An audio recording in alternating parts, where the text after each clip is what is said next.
경제가 이렇게 쉬울 수 없다. 경제가 이렇게 시원할 수 없다. 경제가 이렇게 색다를 수 없다. 경제직설입니다.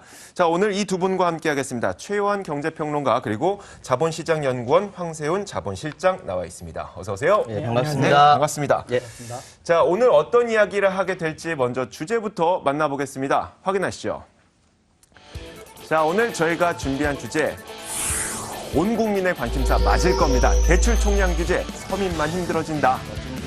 라고 제가 제목을 지어봤어요. 근데 좋아. 지금 연구원님, 그러니까 자본실장님이 좀 웃으셨어요. 네.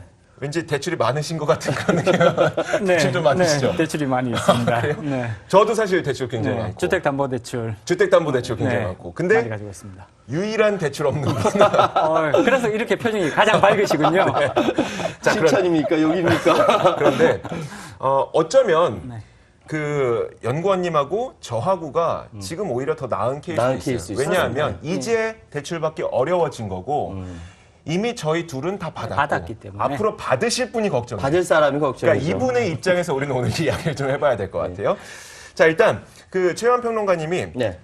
최근에 이제 3월 들어서 원래 1금융권에만 적용했었던 대출 규제가 2금융권까지 확산되면서 신용등급이 상대적으로 낮았던 그분들까지도 대출받기가 어려워졌죠, 지금. 깝깝합니다. 지금 이제 네. 이금융권 중심으로 가계대출 증가 속도가 엄청 빨라지고 있거든요. 네. 그러니까 은행권은 작년 4분기에 증가 속도가 상대적으로 안정화돼 있었어요. 그런데 이것이 이게 저축은행 상호 금융이라든지 여신금융사라든지 금융들의 가계대출 속도가 엄청 빨라졌어요. 네네. 그러다 보니까 풍선 효과인 거죠. 이게. 예, 예. 그렇죠. 그러니까 은행에서 누르니까 이게 좀 튀어간 거야. 네. 그래서 3월 16일 날 FOMC 기준금융 인사원 등 하여튼 금리 시장을 왔다 갔다 이게 불안하니까 이 상황에서 뭔가 해야 돼. 뭔가 성과를 내야 돼. 그렇지 않습니까? 그리고 국민들도 예. 가계대출 너무 빠르게 늡니다에 대한 불안감이 크니까 예. 뭔가 뭔가 하긴 대책을 해야 이제 돼. 보여줘야 돼. 더군다나 앞으로 또 선거라는 커다란 이슈가 있다 보니까 뭔가 이렇게 좀 움직였다라는 걸 보여줘야 좀 마음도 놓이고 뭐 이런 거 아니겠습니까? 네. 그래서 나온 것이 제2금융권 건전성 관리 강화 방안이라는 굉장히 딱딱한 제목에 좀 쉽게 풀어주세요. 무슨 말인지. 쉽게 얘기해서 어떻게 강화하겠느냐. 제2금융권 옥죄다라는 거예요. 대출 그러니까 그 내용들이 있는데 네. 쉽게 말씀드려서 저축은행에 이제 저축은행, 상호금융 그리고 그 외에 카드사 캐피탈 그리고 여신금융 전문회사 하이브리스 채권 여기에 대해서 네. 전반적으로 예전에 있었던 규제보다 더 강하게 규제한다는 거예요. 네네. 그러니까 자격 요건도가 강화되고 거기에 대한 충당금 각 은행이 빌려주면 쌓아놔야 되는 충당금도 네. 예전에 뭐 20%면 30% 늘거나 네네. 이렇게 더 강화된다는 거죠. 오. 돈 빌려주고 못 받으면 안 되잖아요. 네. 그러니까 더 깐깐하게 심사할 수밖에 없고 이런 것들이 이번에 제2금융 되게 딱딱해 제목이 제2금융권 건전성 관리 강화 방안이라는 타이틀로 나왔습니다. 네. 이거 보면서 느낀 건 뭐냐면은 우리 제목이 네. 정말 서민들만 힘들어진다라는 이야기가 있잖아요. 네. 서민들과 그 밑에 있는 한 개의 가구 네. 여기만 더 힘들어진다라는 생각이 들거든요. 네. 그래서 이 부분에 대해서는 좀 더 이렇게 좀 터놓고 같이 이야기하고 그랬으면 좋겠는데 네. 이게 정치 일정이 빨라지고 뭐 정신없이 이제 가다 보니까 어디 가서 이야기할 거 없이 후다닥 해치워진 거예요. 그런데요. 예. 그 제가 연구원님한테 여쭤보고 싶은 게 뭐냐면 일단 제2금융권에 대해서 대손 충당금 그러니까 너희가 이만큼을 빌려주기 위해서는 언제 리스크가 터질지 모르니까 비상금을 이만큼은 좀 마련해둬라는 거잖아요. 이런 의미인 거죠. 네, 그러면은 네. 사실 대손 충당금을 쌓는 것은 은행의 건전성을 위한 것이니까 그게 이것이 위험한 건 아닐 텐데 무엇이 문제일까에 대한 궁금증이 생기거든요. 일단 긍정적인 효과도 분명히 존재를 네네. 하는 거고요. 네. 이제 부정적인 효과도 존재를 하게 됩니다. 은행에 이제 주로 2금융권이니까 저축은행이라든지 네. 뭐 네네. 보험사 이쪽이 해당되는 거잖아요. 더 많은 대손 충당금을 쌓도록 한다는 얘기는 손실이 나도 부채가 부실화되어도 네. 얘네들은 망하지 않을 않게. 거다. 그러니까 않게. 다른 뭐 네, 고객들을 보호하자는. 네. 그리고 이제 이렇게 되면 전체적인 금융 시스템이 급격하게 망가지는 시스템 리스크가 오는 네네. 그런 사태는 막을 수가 있거든요. 네. 이거는 굉장히 긍정적인 효과라고 볼 수가 있겠죠. 네, 네. 근데 반면에 부정적인 효과도 분명히 존재를 하는 것이 여기에 대한 이러한 규제, 강화에 대한 비용을 결국 누가 지불하게 되느냐를 한번 살펴볼 필요가 있다라는 겁니다. 그 비용이라는 게 어떤 거죠? 어떤 측면의 비용인 거죠? 그러니까 이제 기존에 대출을 받을 수 있었던 사람들이 네. 규제가 강해짐으로써 제도권 금융회사로부터 대출을 받을 수 없게 되면 이런 분들이 굉장히 큰 고통을 감수할 수밖에 없는 거잖아요. 잃어버리게 되는 기회비용이 여기서 그렇습니다. 잃어버리게 되는 효용 가치들 이런 것들이 사실은 이건 절대 무시할 수 있는 사이즈는 아니라고 보여지고요. 네. 예를 들어서 아무리 그래도 1금융권 안 되면 2금융권 가잖아요. 네네. 2금융권 거기서 돈 못 빌리게 되면 어디로 갑니까? 불법 3금융 가게 되거든요. 그렇죠. 사회가 불안해지고 네, 네.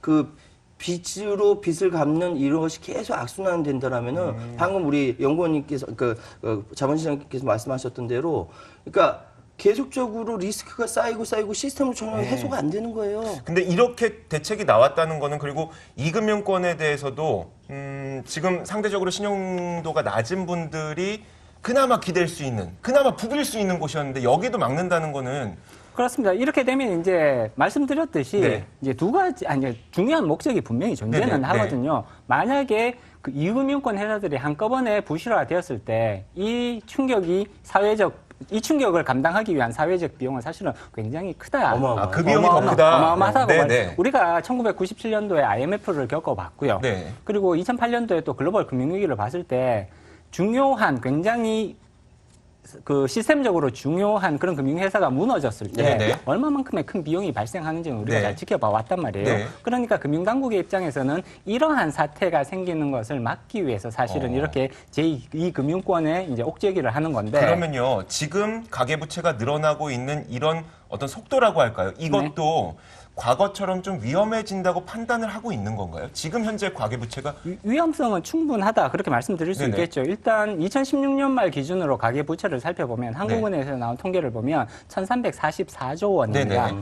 그리고 더 중요한 거는 가계부채가 늘어나는 속도거든요. 네네. 속도를 살펴보면 2016년 동안 11%가 넘는 증가율을 기록을 했거든요. 11.7%. 네, 네네. 11.7%의 증가율을 기록을 했는데 이게 이제 빨리 늘어나는 게 위험한 거냐? 네네. 그거는 아니고요. 네네. 만약에 소득도 동일한 속도로 늘어나게 된다면 네. 소득도 늘고 부채도 늘게 된다면 그건 자산의 상승이죠? 이건 사실은 그렇게 위험한 문제가 없죠. 상황은 네네. 아닌 거거든요. 그렇지만 소득의 증가 속도와 부채의 증가 속도를 비교를 해보면 부채의 증가 속도가 어마어마하게 더 높다는 거죠. 쉽게 이야기하자면 우리나라 경제 성장률 기껏 해봐야 3%도 안 되는데 2.7%. 2.7%. 2.7%. 그러니까 경제 성장률만큼 내 소득이 늘어난다고 해도 2.7%밖에 안 늘어나는데 네. 부채는 11%. 빚은 11.7%로 늘어났다는 거죠. 이렇게 되면 그리고 한 해 이러면 문제가 안 되겠습니다만 지금 몇 해째 지금 그렇죠. 이런 계속 게 쌓이는 거죠. 지금 누적되고 있거든요. 이러다 보면 이건 분명히 굉장히 위험한 상황으로 갈 수 있는 거죠.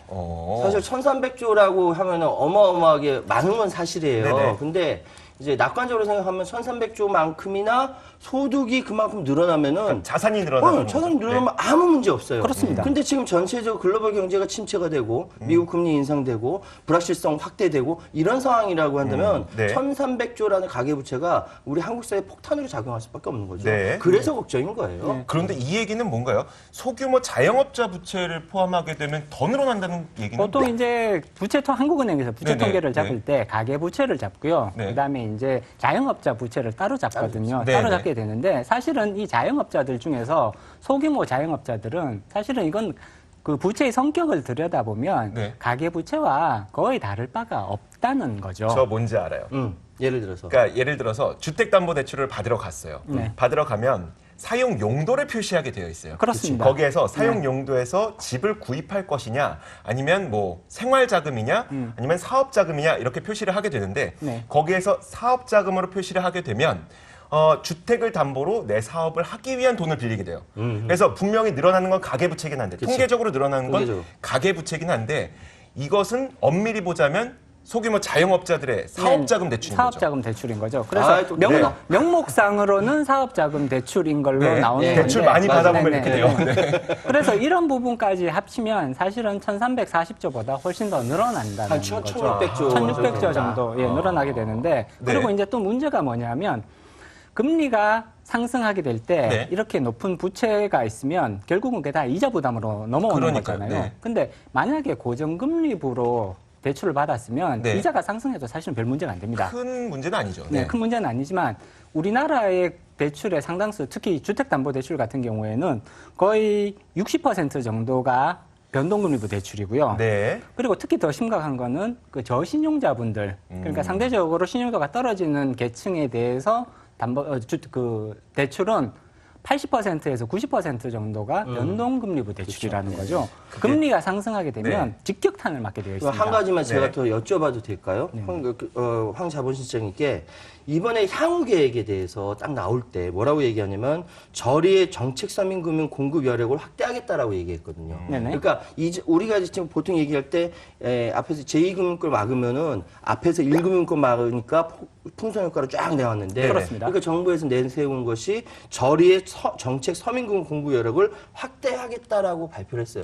그 여력이 됩니까 지금?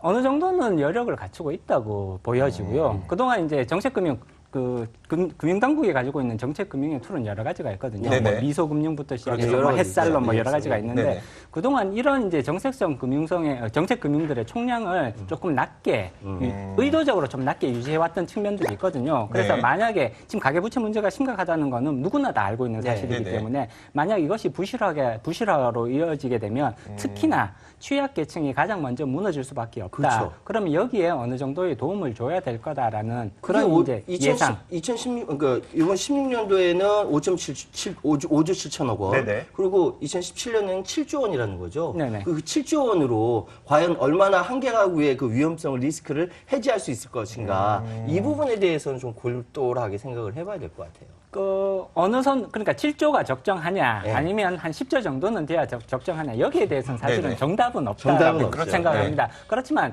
충분히 더 높은 수준으로 가져갈 필요성은 있지 않겠느냐. 예를 들어 작년에 5.7조 네, 원 네. 정도였으면 올해부터 특히 올해 그리고 내년까지는 이런 가계부채 부실화 위험성이 상당히 높은 해이기 때문에 네네. 상대적으로 더 많은 정책적 자금을 배정을 하는 것이 그것이 합리적인 선택이다. 이렇게 그렇다면 봐야겠죠. 이렇게 정책 자금을 이용해서 위기에 빠질 수 있는 한계 가구들은 또 따로 돕기도 하고 대신 가계부채는 또 속도 조절을 해야 되니까 네네. 이 금융권까지 옥죄기를 하는 것은 좀 괜찮다고 보시나요? 사실은 투 트랙으로 가져가는 것이 반드시 네네. 필요하다. 그렇게 네, 말씀드릴 네, 수 있고요. 네. 총량을 규제를 하든지 전체적인 가계 부채는 어느 정도 억제를 하는 그런 정책은 반드시 필요하고요. 네네. 그리고 이렇게 했을 때 말씀하셨듯이 풍선 효과가 발생할 수 있는 네네. 거거든요. 그러면 그 취약계층을 어느 정도 구제해주는 그런 정책 금융의 지원 네. 이런 역할, 이런 정책도 반드시 필요한 거죠. 그럼에도 불구하고 아까 최유원 평론가가 이제 직접 질문을 했던 것은 그러면 효과. 7조 원이 네. 정말 효과적일 것이냐. 거기에 대해서는 우리가 뭐 지금 당장 7조 원이 말씀 맞다, 뭐 없지만. 더 늘어야 된다 이렇게 얘기는 못 하겠지만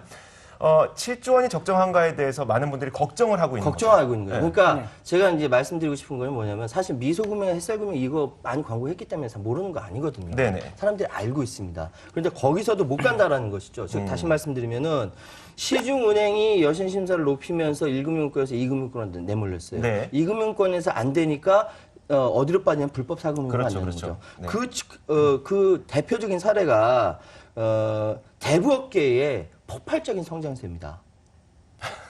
대부업계는 정말 폭발적으로 성장하고 있어요. 씁쓸한 웃음이 나네요. 예를 들어서 국내 상위 10대 대부업체 가계대출 잔액이 2013년도에 5조 3,822억에서 네. 작년에 16년에 네. 7조 1,400억 원이 넘었거든요.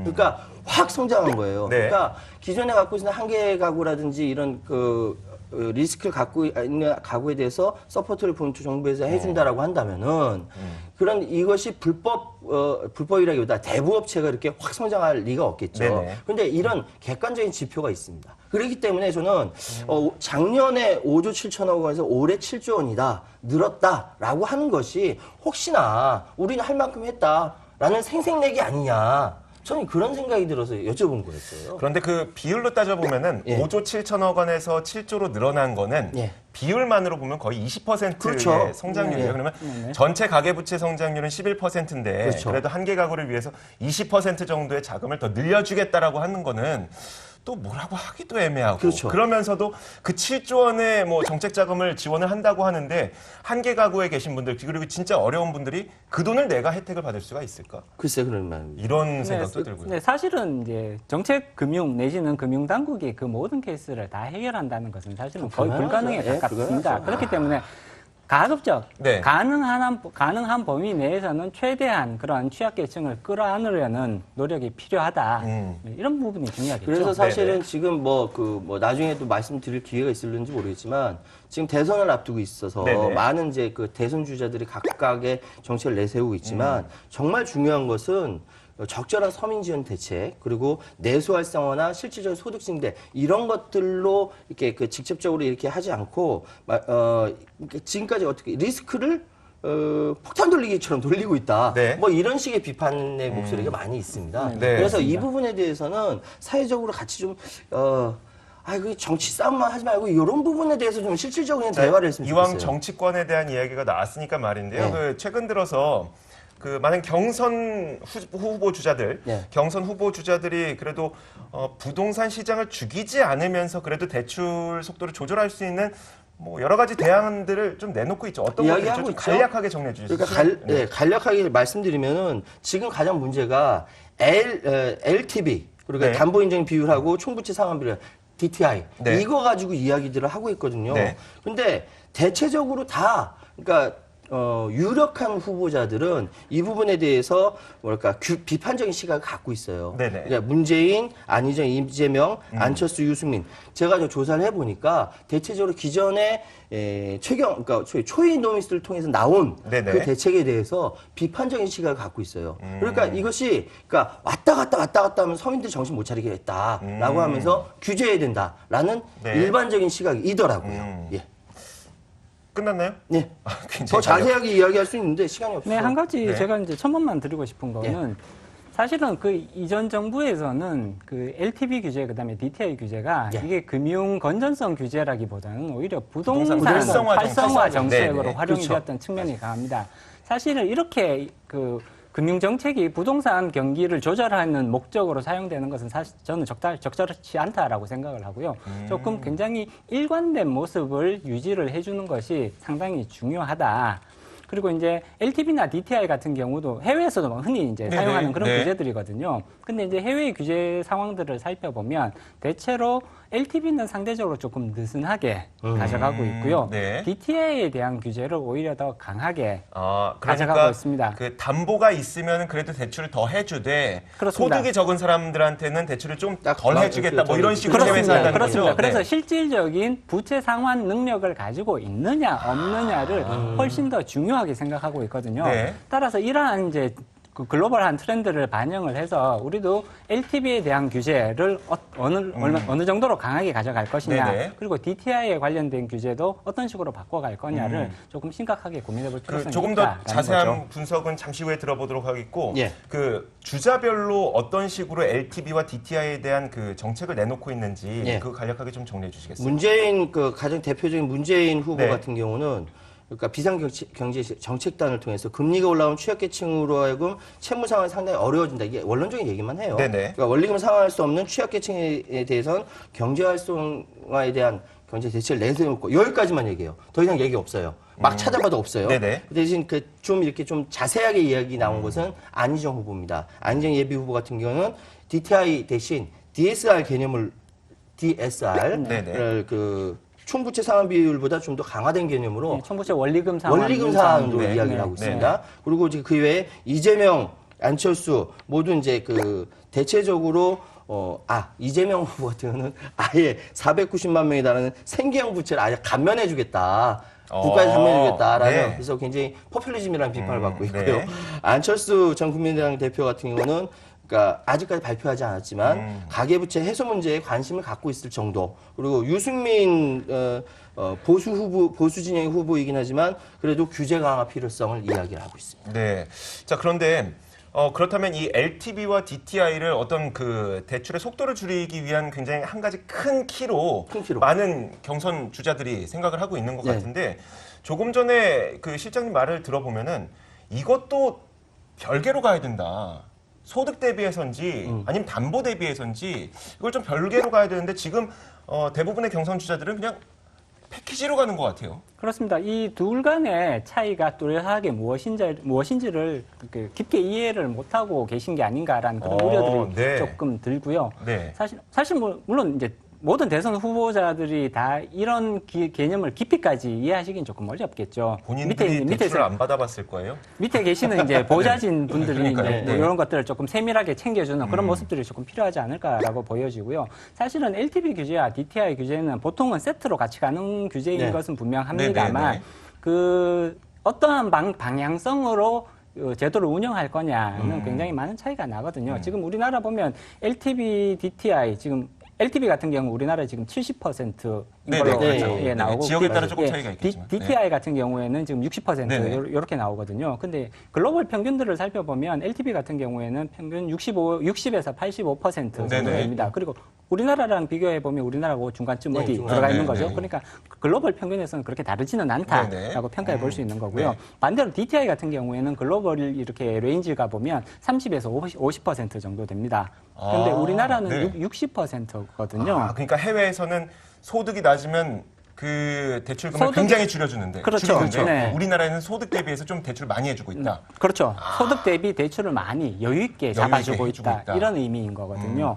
근데 이제 이렇게 되면 부채 상환 능력에 문제가 생겼을 때 네. 굉장히 큰 곤란을 겪을 수 그럼요. 있습니다. 소득은 쉽게 늘어나지 않으니까요. 네, 그러니까요. 그래서 이 부분을 다시 한번 재검토할 필요성이 있는 것이 아니냐. 그리고 지금 이제 DTI 같은 경우에도 그 특정 금융기관에 해당되는 그런 이제 개념인 거거든요. 네네. 물론 이것이 이제 DSR의 도입을 통해서 모든 금융기관에 가지고 있는 그렇죠. 부채를 한꺼번에 다 고려하는 네네. 이제 이런 방식으로 변해갈 거는 같습니다만. 네.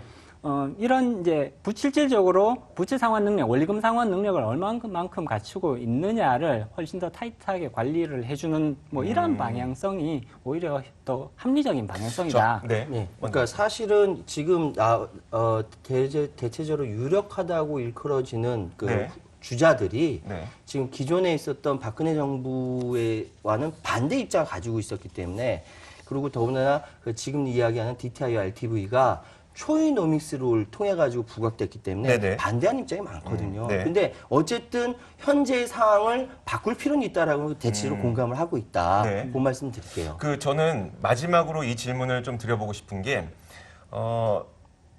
우리가 대출을 옥죄는 거는 정말 어려운 것 같아요. 어떤 측면이냐면 약간 전기차의 배터리. 비슷한 것 같아요. 그러니까 배터리를 가볍게 해야지 전기차가 많이 달릴 수 있는데 전기차를 성능을 가볍게 좋게 하자니 배터리를 적게 해야 되는 뭐 네네. 약간 이런 미묘한 그런 것 같은데 우리가 부채를 줄이게 된다면 그러니까 부채 속도를 줄이게 된다면 경제 성장률의 속도도 사실 그렇게 크게 늘어나기 어려울 것 같고 저성장이 계속 이어지게 될 것 같고 그런데 저성장이 이어지면 어차피 우리는 돈을 못 갚을 것 같고 이게 되게 어떻게 해야 되는지 이거 어떻게 해야 돼요 이거? 근데 이제 부채와 이제 GDP 성장률, 네네. 그러니까 그 부채가 우리 경제 성장에 어떤 역할을 하느냐, 네네. 이건 물론 여기 아직까지 뭐 뚜렷한 정답이 있는 것 같지는 네네. 않습니다. 그렇지만 이제 학계라든지 이제 해외 연구기관들의 이제 연구 결과를 좀 살펴보면 이게 좀 장단기 효과가 네. 차별적으로 나타나는 것 같아요. 네. 그래서 부채가 늘어난다. 줄어드는 케이스 말고 반대로 네네, 부채가 네. 늘어나는 케이스를 한번 생각을 해보면 부채가 늘어나면 그만큼 가계가 돈을 많이 빌려서 쓰고 있다는 얘기잖아요. 그렇죠. 네. 그렇기 때문에 단기적으로 봤을 때는 부채의 증가가 소비와 그다음에 경제 성장을 견인하는 이제 그런 효과들이 관찰이 됩니다. 네. 그렇지만 이걸 장기적으로 좀 길게 봤을 때는 이거는 언젠가는 갚아야 되는 그러니까요. 거잖아요. 네. 미래의 소득을 당겨서 당겨와서 거죠. 네. 쓰는 그런 네. 개념인 거잖아요. 네. 그렇기 때문에 장기적으로 봤을 때는 오히려 경제 성장률에 부담이 되는 이러한 연구 결과들이 더 많거든요. 그러니까 이제 우리가 부채에 대한 정책을 세울 때에도 네. 단기나 장기를 좀 나눠서 단기적으로 좀 어느 정도 부양시켜 준 다음에 양적 완화랑 똑같네요. 그렇습니다. 네, 그렇습니다. 뭐 그거를 저희가 교훈 삼아서 네. 대출에 대한 정책도 좀 세우는 걸로 하면 되겠네요. 네네. 알겠습니다. 자, 오늘은 여기까지 듣도록 하겠습니다. 참 재밌는 이야기 들어봤고요. 최유한 경제평론가 그리고 자본시장연구원 황세훈 자본실장 함께했습니다. 오늘 도움 말씀 고맙습니다. 감사합니다. 감사합니다.